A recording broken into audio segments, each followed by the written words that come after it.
Welcome to Your Health, a podcast from the Hoosier Ag Today presents your Purdue Extension Podcast Network.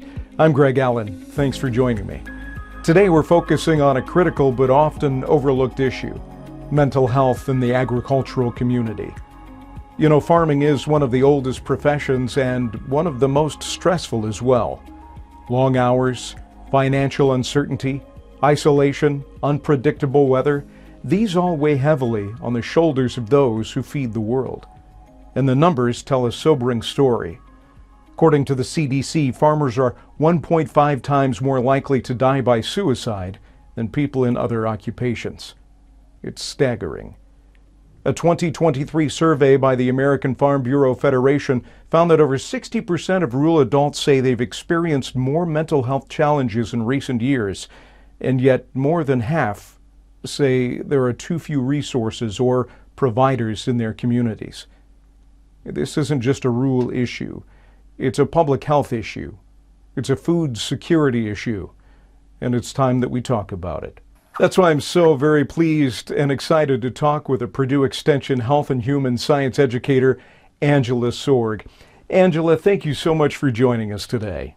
Thank you for having me. I really appreciate it, and I'm excited. Well, this is such a heavy topic to discuss, but one that is really kind of overlooked a lot. So I thought it'd be only fitting if we started with what is mental health, and is it different from mental illness? Yeah, mental health and mental illness they don't have to be, they are two different things, but they are deeply connected. So what I kind of like to explain to everyone is everyone has physical health every day. So we try to do things, we try to drink less caffeine or try to exercise and do all the things that keep us healthy so a larger physical illness doesn't potentially exist. It doesn't mean it's not going to, but it can. Mental health and mental illness are the exact same way. We all have mental health concerns. So every day, every one of us gets stressed out. Some of it's good stress, some of it's not so great stress. But our mental health is really exactly the same thing as physical health. Whereas we try to do things like maybe go for an extra walk or hang out with our dogs or go see a pretty sunset, read a funny book, all of those fun things, watch a good movie that really help us on a daily basis just unwind, get away from the world, get with ourselves and just be.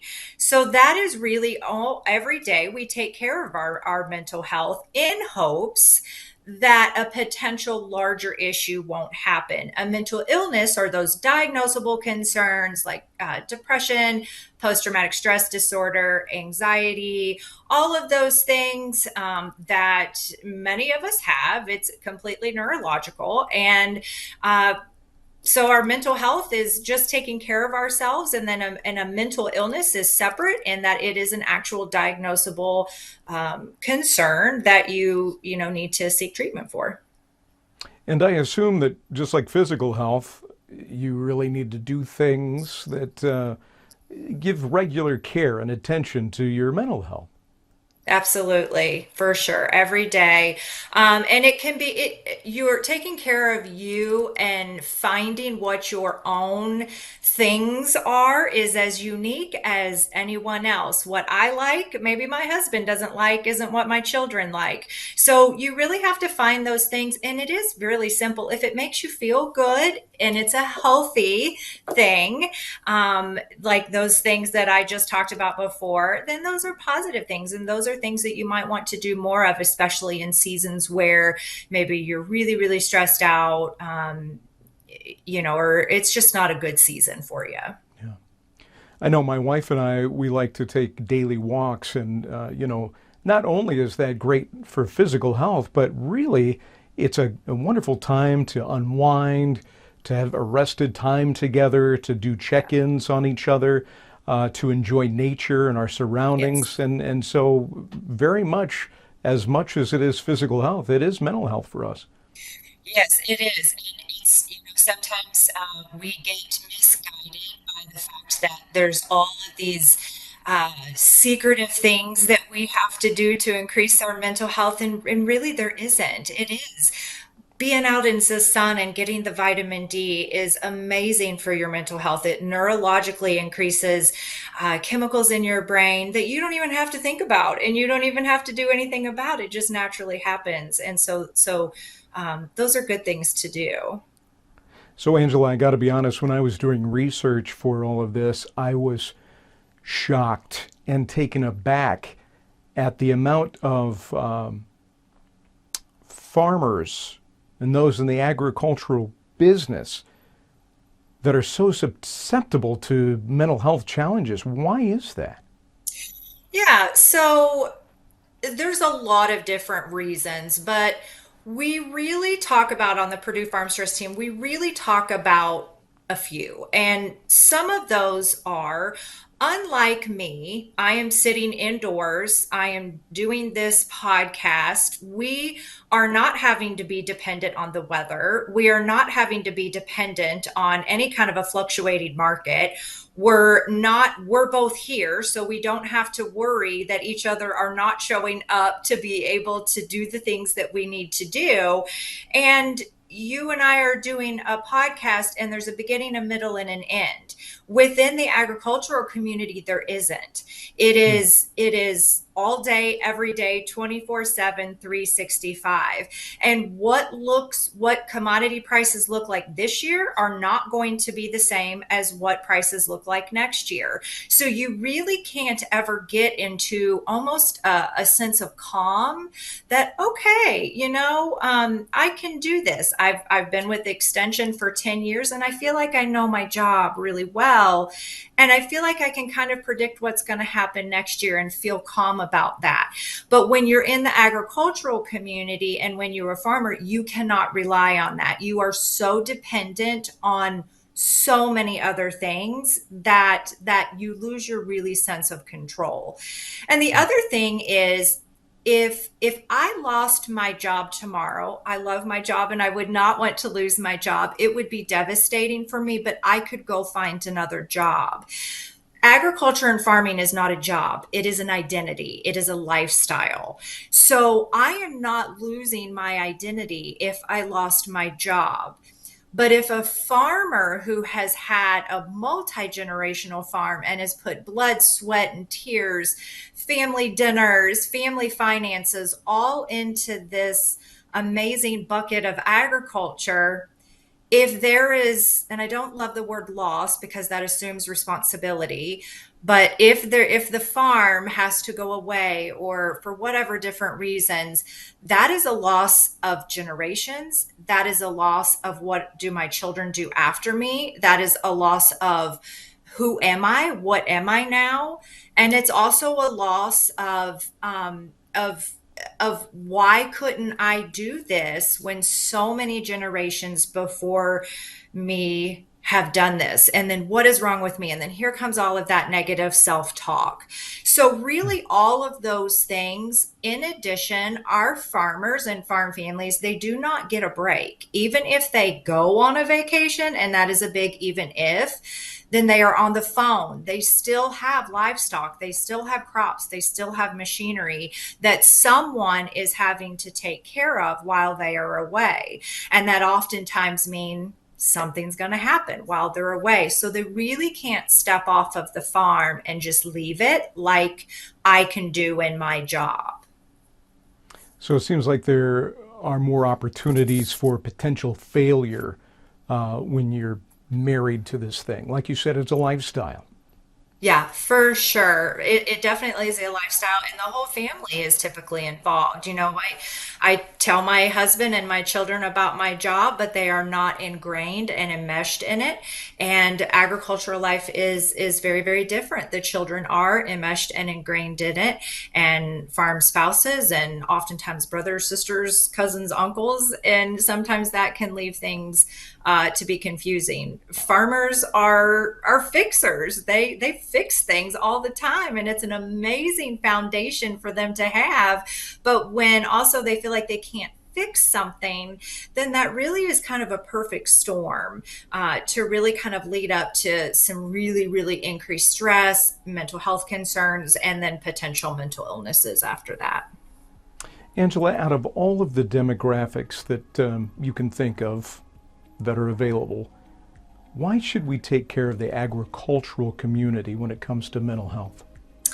Yeah, they take care of us every day. They're the reason why I'm sitting here. I ate today. I put on this shirt. I am using these computers. I am everything that I have done to be able to get up and function today and live the basic needs that I need. Farmers in the agricultural community give to me every single day. And we don't think about it. When we drive down the interstate and we see this farm, it's like, oh, look at the pretty colors, or oh, that's a fun crop, or oh, I love that house on that farm. But we really don't sit back and think about everything that has gone into that seed, one singular seed that has led to the crop, that has led to the yield, that has led to the prices. So we really need to take care of them because they feed us and they sustain us every day. And that is really why it is so important to pay attention to our agricultural community. Literally, the weight of the world is on their shoulders. It really is. They also support our economy. Our economy thrives on what our farmers do every day. So again, they're really the backbone of pretty much everything that we do. Well, thank God for our farmers. Yes. We're talking with HHS educator Angela Sorg about mental health in the agricultural community. When we come back, we'll talk practical strategies and the importance of checking in when we return to Your Health.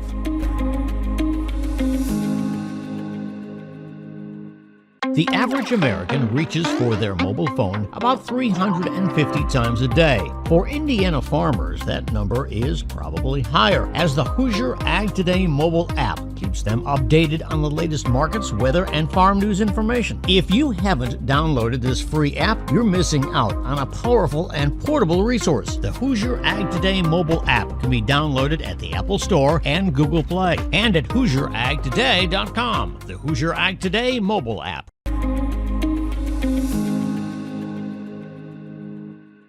Welcome back to Your Health, a podcast from the Hoosier Ag Today presents your Purdue Extension Podcast Network. We're talking today with HHS educator Angela Sorg. Angela, we were talking about the importance of farmers and why it's so important to take care of the agricultural community, especially when it comes to the issue of mental health. Let's talk practical strategies to manage mental health concerns in agriculture. Yeah, so our agricultural community really has some unique, again, we talked about unique stressors. There's also unique concerns. So I know that I am not going to go to a farmer and a farm family and say, oh, just go on a vacation, or why don't you just sleep more, or all of those things. So really practical skills that are attainable during their day. And that can mean anything. For example, if you're go on an extra crop walk. Now, if your crop is what is stressing you out, I probably wouldn't recommend that. So really, again, what I said earlier, doing those things, go fishing, do something that you think that you can do that does make you feel good. Sleep oftentimes definitely gets interrupted. So anything that you can do that is healthy prior to going to sleep is good. Read a good book. If you love listening to podcasts, if you love a good a movie, try to do more of those and be intentional. I remember I had a farmer say that he even though was exhausted, he set an alarm clock for a half hour earlier for him to be able to get up. And he just did some things that were very practical for him just to get himself. He got a good cup of coffee, got a very good breakfast for the day. And that really did motivate him for the rest of the day. If you enjoy sporting events, have a sporting events in your ear when you're out in the field. Those kind of practical strategies are really, really healthy for our farmers. If your concerns get to be so much that it's just you're having some physical complaints, your stomach's aching, you're having headaches all the time, then you really need to probably start getting just some of that out naturally. And that can come in a lot of different forms of talking to another farmer, talking to your spouse. And if you don't want to do those, talk to someone maybe you go to church with, or somewhere in that you hang out with at the morning breakfast. Lots of different things that you can do to really just kind of get those concerns out of your body and out into the world, because your body will respond and will be your first indicator that you are stressed before you'll even know that you're stressed. Very good points. I've got a friend that's a row crop farmer, and he's got such an incredible servant's heart.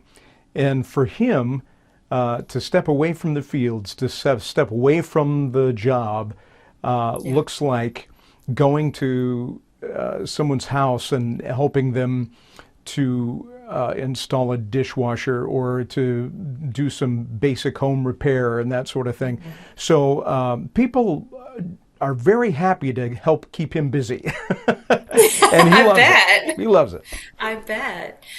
Yeah, it's, and even it really is also, we can't control stress. We can't control any kind of a mental illness. It just doesn't work that way. But it's just like you can't control diabetes or any other physical thing that comes your way. But we can definitely do things. And when I grew up, I loved Mr. Rogers' Neighborhood. And I love the quote. I'm not going to say the quote exactly the way he said it, so I'll probably be paraphrasing, but he talked about when bad things are happening, his mom always told him to look for the people that are helping. So if there are really, really stressful things that are happening on your farm, the mind shift for the day is, this is really hard, I don't know, then look for the good things that are happening on your farm. You may not be able to see it, and that's okay. So then go off your farm and find something that is good, or maybe it is someone who has a servant's heart. Serving others is oftentimes really does broaden our scope and helps us kind of de-stress a little bit. That's good. Let's talk about checking in. First of all, what is it? And second of all, why is it important? Yeah, checking in is so important. So what checking in is really very simple. It's having a conversation. How you doing? It's just like what you would do if you saw somebody on the sidewalk. Hey, how you doing? We oftentimes say, hi, how are you? I'm fine. How are you? Sometimes we don't wait for the answer, and we are really conditioned to say, I'm fine. How are you? And then they'll say, I'm fine. But what if somebody says they're not fine? It's okay to have those conversations. So I like to explain check-ins to the agricultural community just as you check on your machinery every single day. You check on your livestock, you check on your crop every single day, multiple times a day, to make sure that it's healthy and that it's sustainable and that there are not larger issues that are potentially happening on the farm that would kind of wreak havoc. Really checking in with your own mental health is exactly the same way, and checking in with someone else. So, usually it's a trusted person. We have a lot of bank lenders and farm service agency workers that have long-term, our extension educators have very long-term relationships with their farmers. They know their families, they see each other out at baseball games, and just checking in and saying, how are you doing? But then sitting and waiting for the actual answer. And if somebody says, oh, I'm fine, how are you? And then you can, if you have a relationship with that person where this is appropriate, you can say, no, really, how are you? I know things have been tough. How are you? So that's what checking in is it's checking in with yourself and checking in with those around you that, you have a closer relationship with. That's good. I've got people in my life that I call my running partners, and I've given them the permission to look into my life, to speak into my life. Yes. And a lot of times, if I see that there's something going on with them, or if they see that there's something going on with me, we'll say, let's go have some coffee. And you know, that's code for it's check-in time. Yes, it is Going to check-in get time. coffee. I always tell my twin girls that you always have to build your own tribe. You have to build, and what you're speaking of is exactly that same idea. You have to have the people in your inner circle that you can be vulnerable with and you can talk to. I know that our this past year on the farm stress team, we've had a lot of our farmers really struggling to talk about some of the mental health concerns that they're having because they're buying land, for example, and they don't want the other landowner to necessarily know that they're having mental health concerns because they're afraid that that owner will not sell them land. So so there are a lot of concerns about talking about it and sharing those things. And so if you have your inner circle where you don't have to worry about that kind of stuff is really amazing. Angela, this has been so eye-opening, such wonderful information, and certainly there is someone in everyone's life, or even maybe multiple people, that you know struggle in this area. And so this is some really great information. Let's talk about successful outreach efforts, resources that people can look into or go to when they're struggling with this.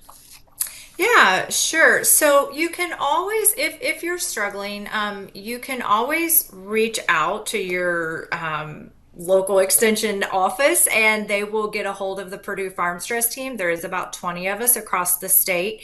And that is what we do. We are not doing therapy, but we know how to link the resources if that's what you feel like you need to do, or a doctor or whatever. Again, we're not doctors, and so we're not doing that, but we are doing what Extension does best, and we share, we empower communities, and we link to those resources. So some of those are, you can go to the Purdue Extension Farm Stress Team webpage. You can just Google it, Purdue Extension Farm Stress Team, and it will come up. There's tons of resources on there. We even have if you decide to go to therapy, what does that look like? What are they going to ask you? Is this a scary thing? What should you ask them? All of those kinds of things, and even conversation starters, links to just tons of other resources. We also have a Facebook page. One of our team members does an amazing job of putting very practical things on that Facebook page. She will put recipes that are healthy during planting and harvest that can be made pre-made, so you can just grab and go. So just things that you don't normally think of. We have a podcast of our own. It's called Tools for Today's Farmers Podcast, and that really is to reduce the stigma of talking about mental health. And we've had so many different people on there from the agricultural community. We've even had Matt Painter, the basketball head coach of Purdue, on there as well, and Ginger Z from Good Morning America have been some of our guests. And you wouldn't normally think about them on maybe an agricultural podcast, but they, again, just share some great stories and talk about mental health, just so we know it's okay to talk about it. It's a good thing to talk about it. And you can listen to that podcast anywhere you choose to listen to your podcast. Iowa has Iowa Concern Hotline that is also for this region. And if there is an agricultural concern, you can call. As far as mental health, they will take calls from Indiana and also help link resources. So that number is 1-800-447-1985. So you can always call there, or you can get online and look at what all that is before you call. And Farm Bureau and Agribility has amazing resources for mental health. They've got a lot of, Farm Bureau specifically has a lot of good research that we rely on heavily on our team. And Agribility has some, of course, amazing things that our team really loves.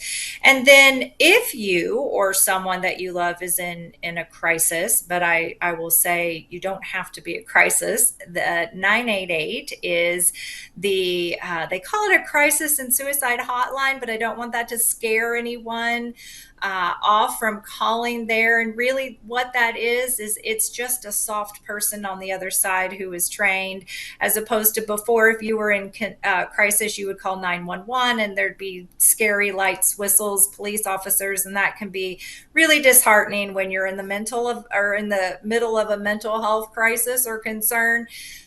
This is definitely a softer launch. Every state has one across the United States of America. You call 988 and there is a person on the other line and they will help you through it. I have called 988 before just because I didn't know what the local resources were when I was trying to help someone. And so you do not have to be in crisis. If you feel like you need to call, you can just call and say, hey, I'm this in this community. I just want to know what some more resources are, and they'll guide you through it and help you through it. Angela Sorg, thank you so much for all of this information. And what was the name of that podcast again? Tools for Today's Farmers podcast. And again, it's anywhere like Spotify we wanted that to be available for the farmers wherever they are, so they can listen to, there's fun stuff on there. We have a lot of 4-H kiddos on there too. So it's fun. Angela Sorg, HHS Educator, thank you so much for joining us today. It's been a real pleasure. Thank you so much for having me. And that wraps up today's conversation on mental health in the agricultural community. Remember, farming isn't just a job. It's a lifestyle full of pressures, uncertainty, and often isolation. But it doesn't have to be a silent struggle. Reaching out, starting conversations, and connecting with the right resources can make a real difference. If you or someone you know is struggling, there are people ready to help. You can call or text 988 24/7 or explore 988indiana.org. If today's episode resonated with you, please share it with someone who might benefit from hearing it. And don't forget to subscribe so you won't miss future conversations that matter, right here on Your Health. A podcast from the Hoosier Ag Today presents your Purdue Extension Podcast Network. Until next time, take care of yourselves, take care of each other, and remember, the health of our fields starts with the health of the people who work them. I'm Greg Allen.